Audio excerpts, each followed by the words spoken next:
Hi, my name's Penny. I'm about to walk around my garden and do some seed saving. Thought you might like to join me. So this plant is a red chard. So just like any silver beet, chard, you've got to let it shoot up, have the flowers and create the seeds. It takes a really long time, this at least 6 months. So what I'm looking for are very dry seeds. So here, for example, you can see the stalk is all dried up and the seeds are hard and dry. This is great, this plant, so you just rip them off. You've got your seeds. These seeds are very cool because you can soak them overnight before planting and you'll get several plants from each one. They're several seeds rolled up together. Now when you're seed saving, make sure that you label everything. So the date, so you know how viable, how old your seeds are, and the name. Right, so that's our red chard or silver beet. Let's go around and have a look at calendula. So this is a pretty flower that I've got growing in my garden. These seeds are really strange looking. So here you can see this flower head has developed the seeds and then completely dried up. If I just crack them open, they've got really strange curly seeds, also very big. So quite easy for collecting. You can of course just let them drop onto the garden bed and let them self-seed, and they'll do that quite easily. Next we've got pumpkins. So you can see the vine here is completely dead. You want to make sure that whatever pumpkin or type that you're trying to save the seeds from, that you let the fruit, the pumpkin, stay on the vine as long as possible and to hopefully die off. And that will make sure that the seeds are really nice and plump. You can see them here. So scoop them out. You can put them in a sieve, wash them, and then put them on a plate to dry out, making sure that you label them. Label them. Got it. I'm sure you've got it by now. Yeah, let's go around and look at the asparagus. So I just happened to end up with a male and female asparagus plant.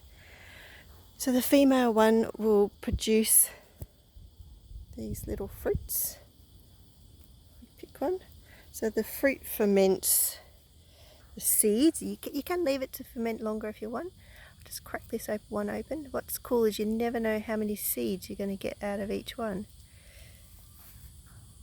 Oh, that was only one. Yeah, boring. Let's try it. Try this one. It's quite fun. It's like opening up a present. 1,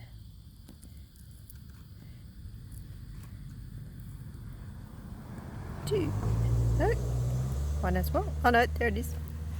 There we go. So with those, you can take out the seeds, but then make sure that they dry before you go and store them. Asparagus is pretty cool. It's easier to grow if you've got access to a crown. You've got to keep an eye on it though, and it will take several years before you can actually start eating it. It is quite amazing. They grow very fast, so you'll check them and you'll look at it like this and go, oh yeah, that's too small. And then the next time you remember to come out and look, it'll be too big. And yes, they have a very cool, listen to that. They have a really cool snap when you snap them off. Here's another one. Hear that? Yep, and it's delicious raw. That's asparagus. Got some sweet peas here. This is extremely dried out, this plant.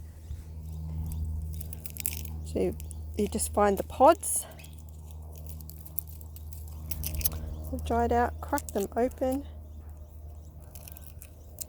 and you'll get the peas. So this is the same for any pea or bean, anything like that. Let them dry out really thoroughly and then collect them. So these ones, you can see I've labelled them as blue. This was a blue plant, and then over here I had a pink plant.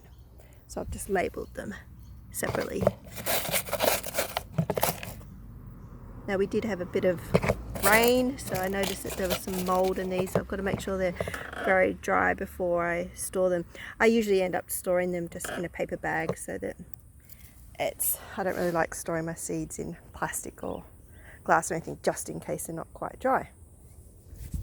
Let's go and have a look at some tomatoes. So the tomato plant is going gangbusters down here. I swear I just picked all these the other day.